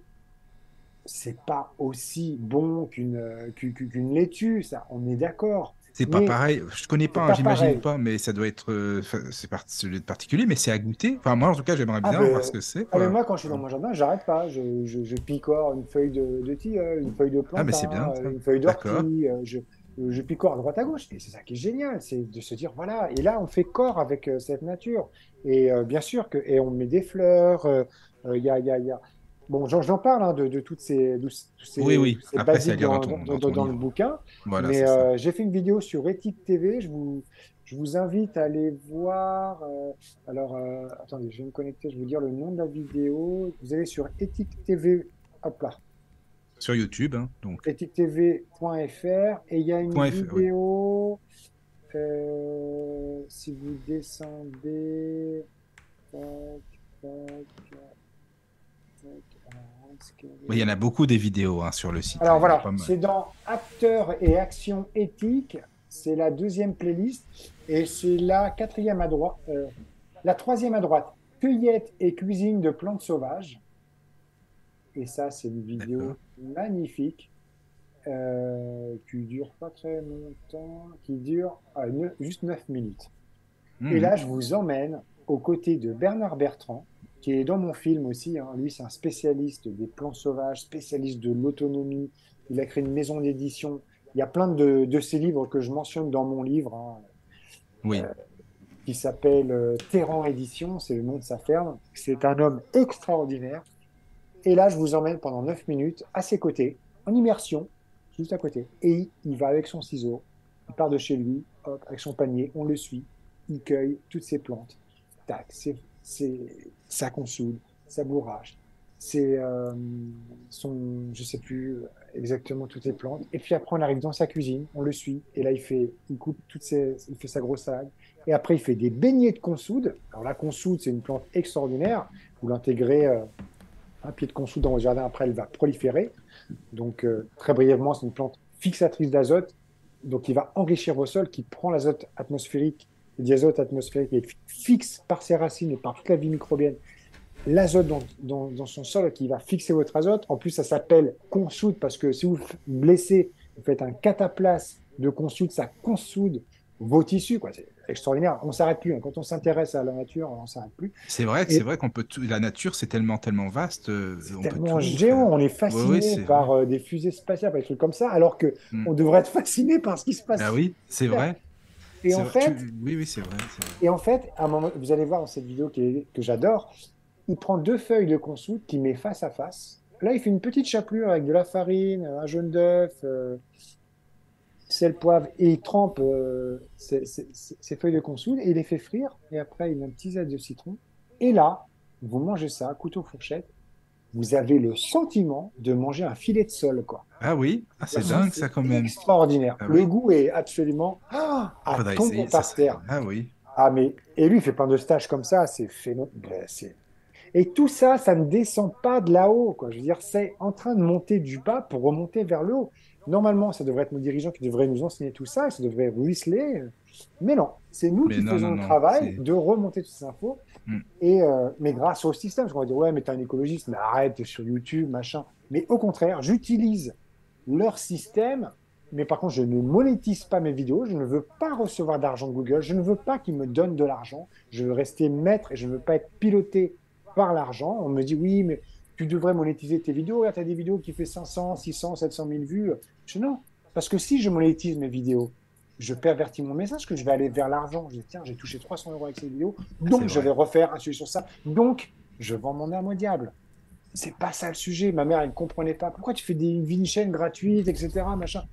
Eh ben, grâce à cette chaîne, ça m'a amené vers Louis Fouché, ça m'a amené vers le premier livre qu'on a fait ensemble, ça m'a amené vers mon film long-métrage, ça m'a amené vers ce livre, L'esprit permaculture, ça m'a amené vers toutes ces découvertes extraordinaires qui valent plus que tout l'or du monde.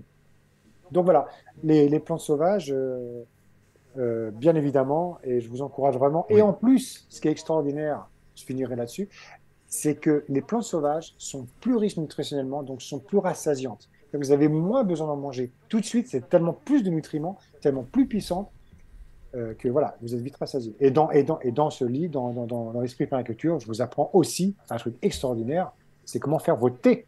Du thé avec des feuilles de ronces. C'est exactement, au niveau du goût, hein, comme un thé vert. Et ça, Ah oui, la c'est ronce, pareil. Ah oui, mais d'accord. c'est dingue, c'est dingue. Et là, il y a tout ce qu'on dit mauvaise herbe, ça n'existe pas. La seule mauvaise herbe, c'est le bien-être humain. C'est la seule. Et toutes ces orties, toutes ces ronces, moi, je vous dis dans ce livre, tout ce que vous pouvez en faire, c'est extraordinaire. On parlait de compost. La ronce, en la broyant, c'est un excellent accélérateur de compost. On peut faire du thé de ronce. Ça crée des mûres qui sont des fruits pour les oiseaux. Comme ça, les oiseaux vont moins venir picorer vos fruits, etc. D'accord. Mais merci pour la réponse, hein, pour Florence. Voilà. Il y a une question aussi, parce que tu dis qu'on peut garder également les épluchures, par exemple, de légumes, le marc de café, tout ça. Donc ça, c'est pareil, les Totalement. gens Ah, ne le mais il savent pas faut. forcément. Il faut, ouais. Et alors, c'est-à-dire que nous, à la maison, tous les déchets verts de cuisine, tout ce qui n'est pas cuit, normalement, il ne faut pas mettre au compost ce qui est cuit. Alors, je ne sais pas, peut-être qu'il faudrait faire un deuxième, j'en sais rien, mais bon, nous, on a des poules, on leur donne des restes, on a maintenant un petit chiot qu'on vient d'avoir, donc elle va avoir aussi un petit peu des restes. L'idée, c'est de rien jeter, vraiment. Alors, tout ce qui est déchets verts, après, vous pouvez mettre au compost. Moi, ce compost, je fais comme ce qu'on disait tout à l'heure, une lasagne, avec le fumier de mes poules. Quand je change la litière de mes poules, je le mets sur mon compost. Et moi, pour tout vous dire, quand je vais uriner, je préfère aller uriner sur mon compost plutôt d'uriner dans les toilettes. Parce que là, aujourd'hui, je suis locataire dans la maison où je suis et c'est encore des toilettes polluantes à l'eau, quoi. Donc, je préfère aller uriner sur mon compost qui apporte de l'azote, c'est de l'azote, et ce qui accélère la décomposition de mon compost. Alors, il y a aussi une règle que Philippe Forer, qui fait aussi de l'électroculture, dit qu'il ne faut pas jeter les agrumes parce que les agrumes ralentissent la décomposition. Donc nous, on mange un peu de citron, parce que ma famille est méditerranéenne, donc on a une culture. On achète aussi des oranges. Bon, c'est pas local, on n'est pas parfait. Mais au début, je dis putain, fais chier quoi, de jeter ça à la poubelle, ça m'embête quoi. J'ai dit bah écoute, on sait que ça va ralentir la décomposition de mon compost. Qu'est-ce qui vaut mieux? Faisons un choix. Est-ce qu'il vaut mieux jeter ça dans les poubelles, aux ordures, que ça va être brûlé, que ça ne serve à rien, ou est-ce qu'il faut mieux le valoriser pour nous, même quitte à ce que ça ralentisse mon compost? Eh ben, le choix est vite fait. Moi, je le mets quand même dans mon compost et je peux vous dire que ça finit quand même par se décomposer. En plus, Oui, j'urine ça va dessus. quand même. C'est En bon. plus, il y a le fumier de poule. En plus, j'arrose. En fin de compte, c'est nickel. Donc oui, vous pouvez jeter tout ce qui n'est pas cuit, tout ce qui est cru, tous vos déchets verts de cuisine au compost. D'accord. Et vraiment, et ajouter aussi du carbone quand même, ou de la paille, ou bon, quand vous avez un jardin, vous avez tout le temps un peu de foin, un peu de paille avec vous. Voilà, vous pouvez mettre aussi du carbone. Donc le carbone, c'est tout ce qui est matière sèche, brune. Donc ça peut être aussi des feuilles mortes. Voilà, parce que bon, c'est ce que j'explique clairement dans le livre, c'est l'alliance de la matière carbonée et la matière azotée qui fait que ça se transforme en humus. Voilà, si vous mettez que du carbone, ça va pas être la même chose que s'il y a en plus de la matière azotée. Pour faire un bon compost, il faut quand même du carbone et de l'azote. Voilà. Oui. Bah, merci pour la réponse. Je sais pas, Eric, si tu as des questions, ou Christine, parce que moi j'en ai d'autres, enfin il y en a d'autres après, donc allez-y. Hein. C'est parce que Eric, d'habitude Non, tu parles pas mal, donc c'était ouais, silence. mais Ouais. là, c'est très clair et très imagé. Donc, j'ai pas beaucoup de questions puisque tout est, Tout est dit.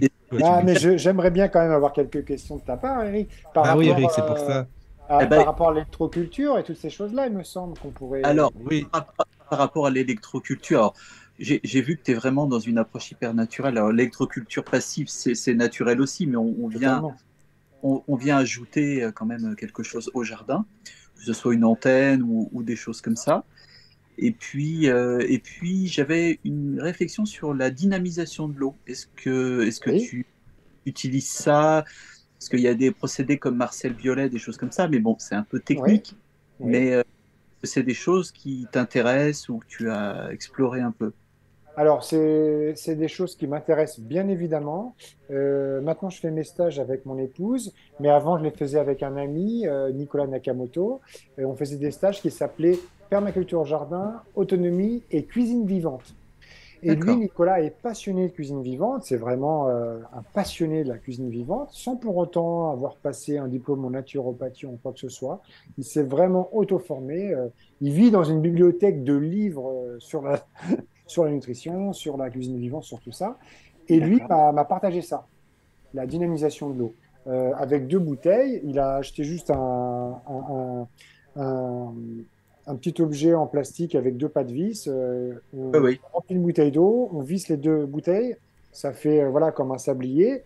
Et Ouais. on retourne la bouteille, on crée un cercle avec la main, ça crée un vortex. Et là, Oui. l'eau va faire un vortex et va descendre en bas. Et ça, on le fait 5 6 fois. Et Ouais. ensuite, il me dit, bah voilà, tu vois, cette eau, elle est dynamisée. Bon, euh, là, on touche un sujet sensible, c'est l'eau. Et vous savez, Luc Montagnier, le célèbre prix Nobel de médecine, Luc Montagnier, qui a pris la parole pendant le Covid, qui Mm. a découvert le VIH et qui a dit, mais qu'est-ce que c'est que ce virus il est bien placé pour le dire, qui a une souche de VIH, qui a deux souches dont Moderna ont les brevets. Qu'est-ce que c'est que ce truc? Et bon, il est décédé. Alors, lui, là, s'intéressait à l'eau, à la mémoire de l'eau. Oui. Et en Il avait... fait, il est en train de créer un laboratoire en Suisse sur la mémoire de l'eau. Et quand même, je me dis, mais attends, l'eau, ok. Par exemple, un vin. Si je l'oxygène, il est meilleur. Il a plus de saveur. Le thé marocain, il le tire comme ça, il l'oxygène. Voilà. Vous savez, le thé marocain, on le met au-dessus de la tasse et on lève, on lève, on lève. Ça mélange, mais Ouais. ça relève aussi des choses. Moi, dans ma marque et dans ma serre, j'ai en permanence une petite pompe qui prend l'eau d'en bas, qui la lève et qui la fait tomber. Donc, c'est un circuit fermé, mais il y a tout le temps une petite fontaine. Ça réoxygène mon eau. Donc, moi, je me dis, bah, le fait de dynamiser mon eau avec le vortex, bon, ça doit certainement avoir un effet positif. Après, Mhm. je me rends compte que si on met une carafe d'eau dans une pièce où le couple est en train de se séparer, de se chamailler avec des mots très violents, etc., euh, la structure de l'eau va avoir une certaine structure. Oui. Mais si je mets une carafe d'eau à l'autre bout de la maison, dans une pièce ou sur un platine vinyle, je lui sors la BO du film que j'écoutais tout à l'heure, je ne sais plus lequel, quoi, un truc hyper beau, Out of Africa, eh bien, la structure de l'eau va être différente. Donc finalement, quand on parle de vie, cet élément qui est probablement l'élément que nous on peut voir ou palper le plus surprenant est l'eau. Qu'est-ce que c'est que ça? C'est comme disait Bruce Lee, quand on met de l'eau dans un verre, l'eau devient verre. Quand on met l'eau dans une bouteille, l'eau devient bouteille. Be water, my friend, quoi. Devient de l'eau, adapte-toi, en fait. Et moi, je suis très intéressé par l'eau. Eh bien, moi, je pense à mon petit niveau que, bien évidemment, que ça doit dynamiser, je dois apporter quelque chose, en plus de la filtrer, de la dynamiser.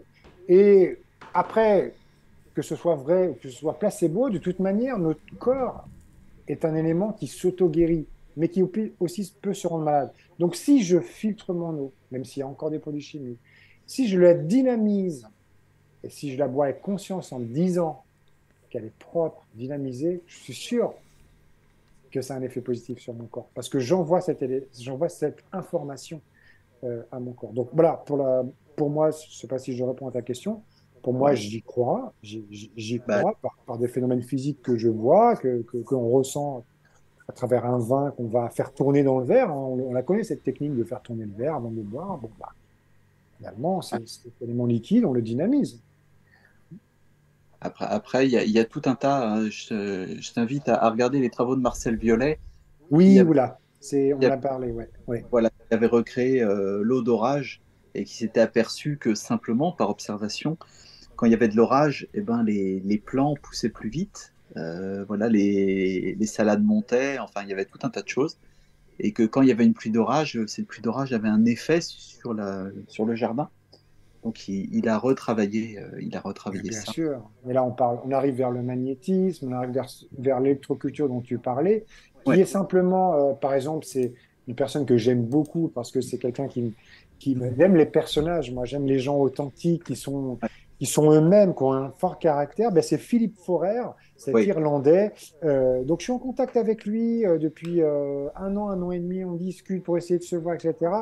Et donc, c'était le jardin du Gall, je crois. Je ne sais plus comment ça s'appelait son jardin. Il y a plusieurs vidéos. Il y a même un DVD qui a été fait sur lui. Donc, c'est un personnage très impressionnant, quoi, avec une espèce de coiffure comme un nid de cigogne tout blanc sur la tête.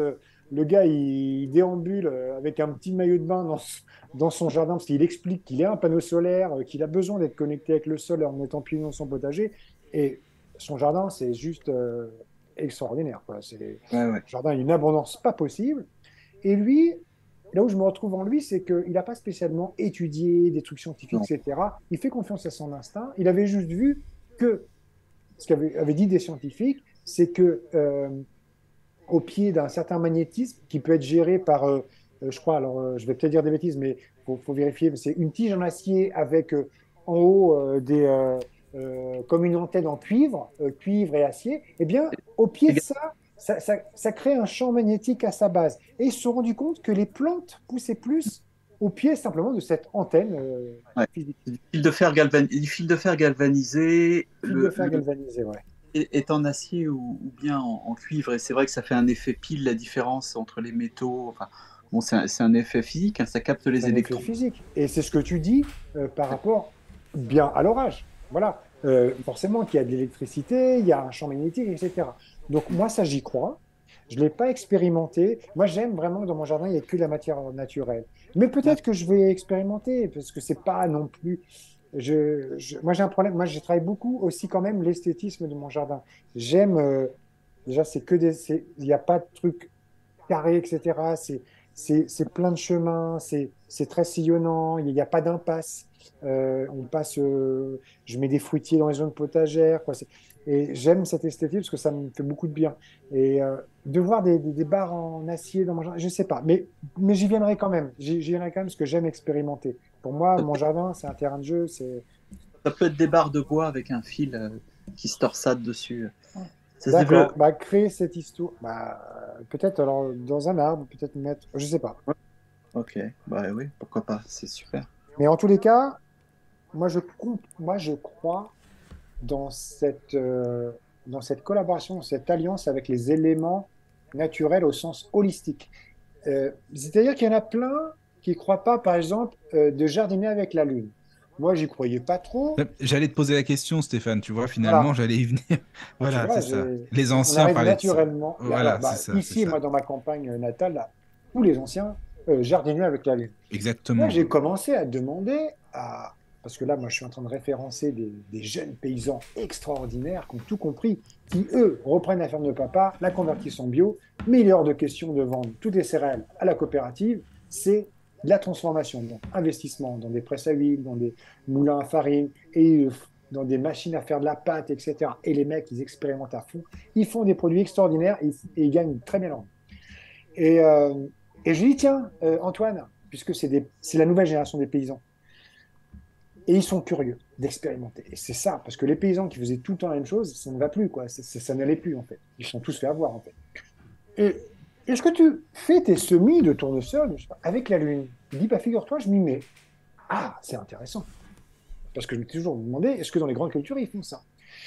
Et en fait, il y a il y a une méthode, une philosophie de jardinage aussi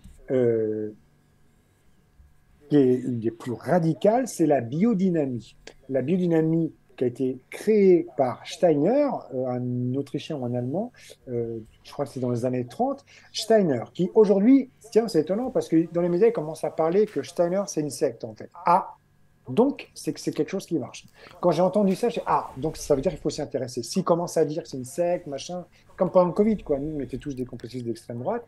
Et moi, d'ailleurs, mon film, il se fait attaquer par l'extrême gauche, qui est très drôle, parce qu'on est soi-disant des complotistes d'extrême droite, quoi. Je dis, attendez, les gars, vous êtes fous, quoi.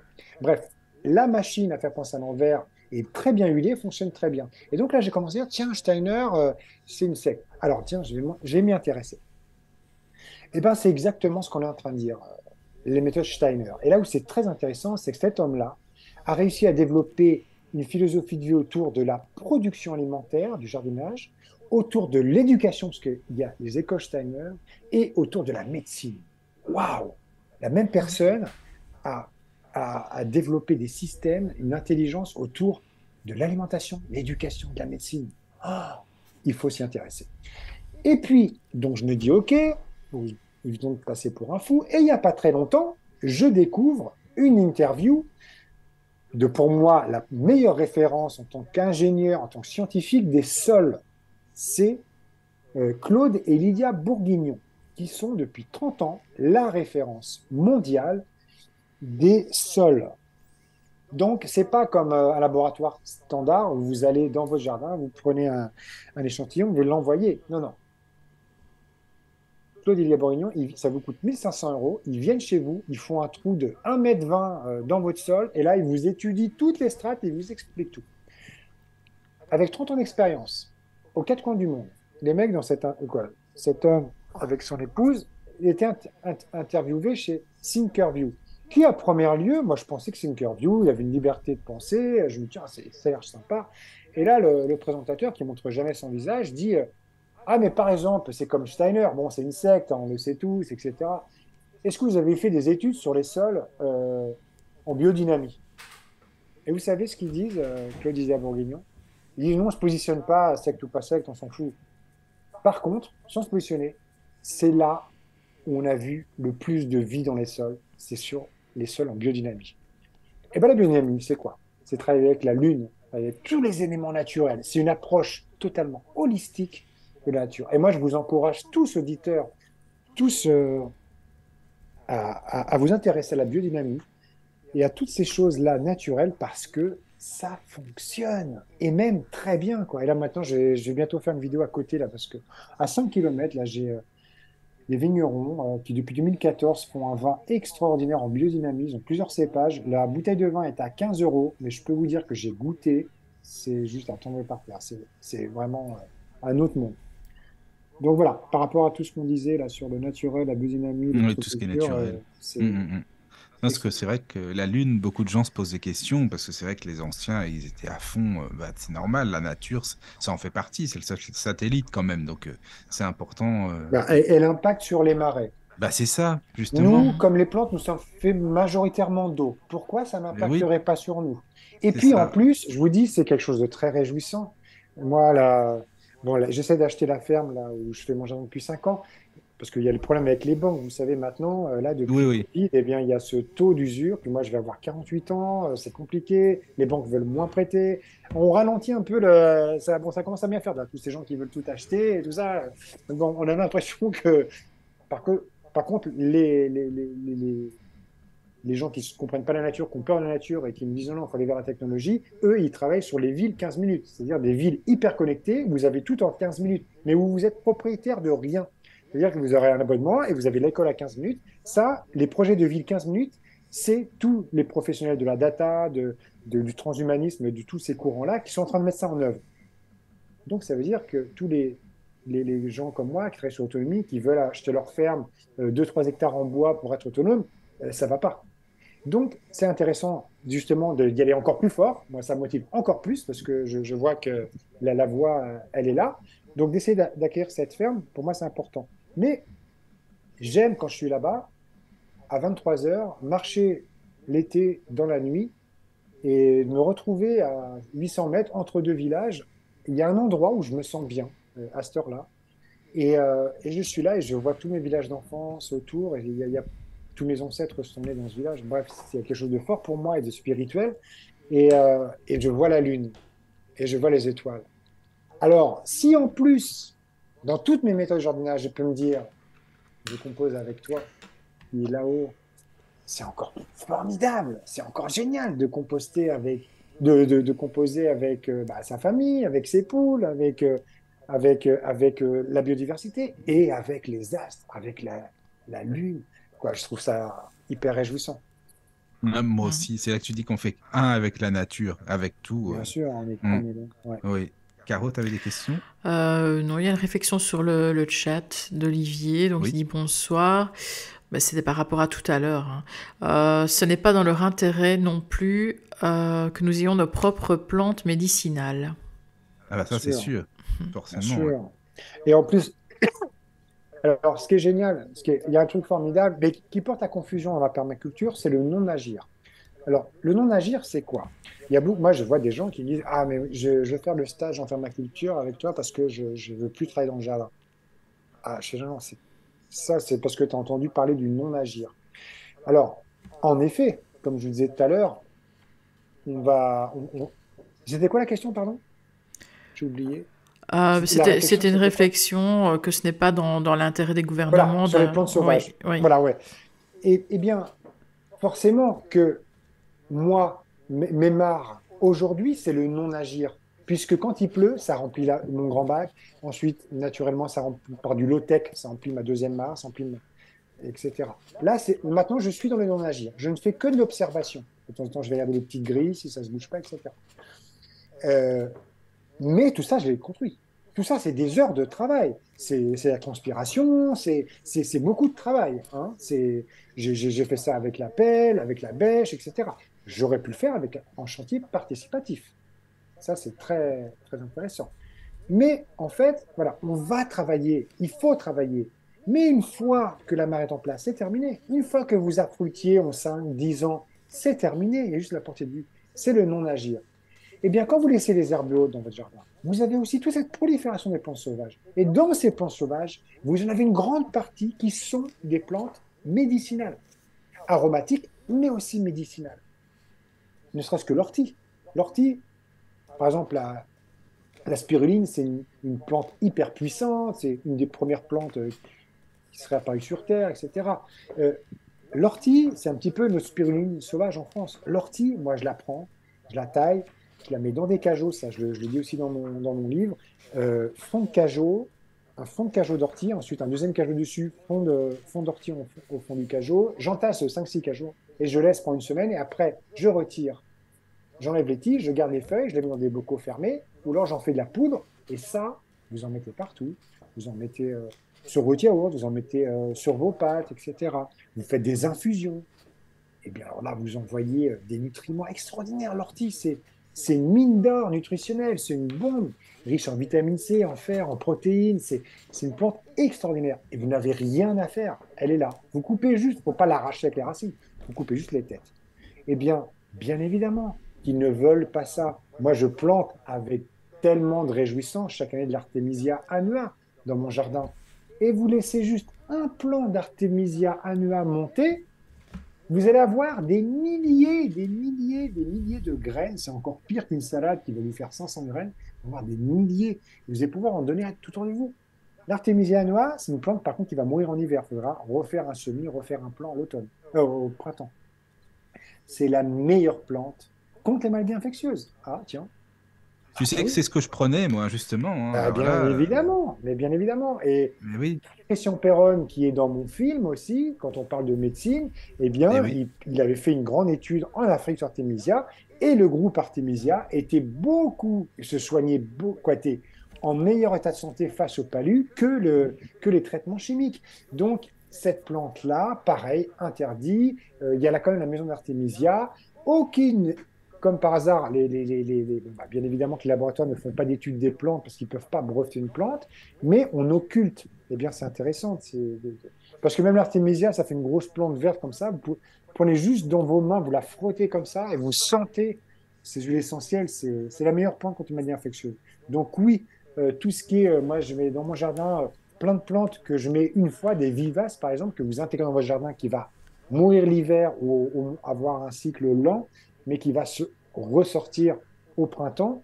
Vous l'intégrez une fois, vous l'avez à vie, eh bien, en gros, de la sarriette, de la consoude, de la bourrache, l'estragon, du romarin, du thym, des menthes poivrées, la menthe verte, de la sauge, des plantes. Il y a une citation qui dit qu'il y a de la sauge dans ce jardin, on n'a plus besoin de pharmacie ou je ne sais plus quoi. En gros, notre pharmacie, en grande partie, c'est notre jardin. Notre frigo, notre supermarché, en grande partie, c'est notre jardin. Il faut s'y intéresser, quoi. Vraiment, c'est passionnant. Ah oui, non, mais vraiment, Caro, vas-y. C'est vrai que ça me revient, l'histoire de l'Artemisia, pendant le Covid, évidemment. Oui, c'est ça, quoi, c'est ça. Soi-disant, il ne fallait pas en prendre, tu parles, c'est ça. Enfin, bref, ça... Bon, il est déjà 22h30 passé, oui, on va c'est pas ce que être trop long dire. non plus. Mais en tout cas, Stéphane, merci beaucoup, parce que c'est vrai qu'on a appris plein de choses, et puis on conseille bien sûr aux auditeurs de lire ton livre. Avec plaisir. L'esprit permaculture. Exactement. Chez Très Daniel. Voilà. Aux éditions Guy Très Daniel, qui est paru le 25 mai dernier. Oui. Et donc voilà. Voilà. Et puis, si ça te dit de faire évidemment d'autres émissions, t'es le bienvenu. Hein. Alors là, avec grand joie. plaisir. Avec joie. Voilà. Je parlerai moins parce que là j'ai un peu cannibalisé la conversation. En même temps, c'est ton émission. Après, Eric, si tu veux revenir aussi, revenir aussi dessus. Ça serait bien, quoi.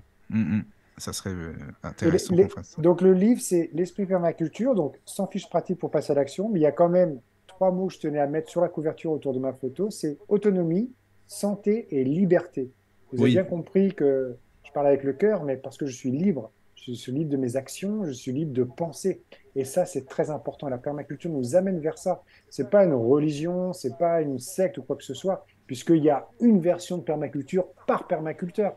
Et c'est comme un logiciel d'open source. Chacun se rapproprie un petit peu la permaculture. Et moi, quand je fais des stages, ce n'est pas un stage de permaculture comme fait David Ogrin ou Bill Wilson. C'est un stage où je vais transmettre ma façon de faire, où c'est principalement la permaculture, mais aussi on s'inspire de l'agroécologie de Pierre Rabhi, de l'agroforesterie, etc. Et Pierre Rabhi aussi, c'est intéressant. Pareil, j'avais écouté pas mal de conférences. Voilà. Merci beaucoup, Stéphane. Merci beaucoup. Avec plaisir. À très bientôt. Merci à vous. À bientôt. Avec joie. À bientôt.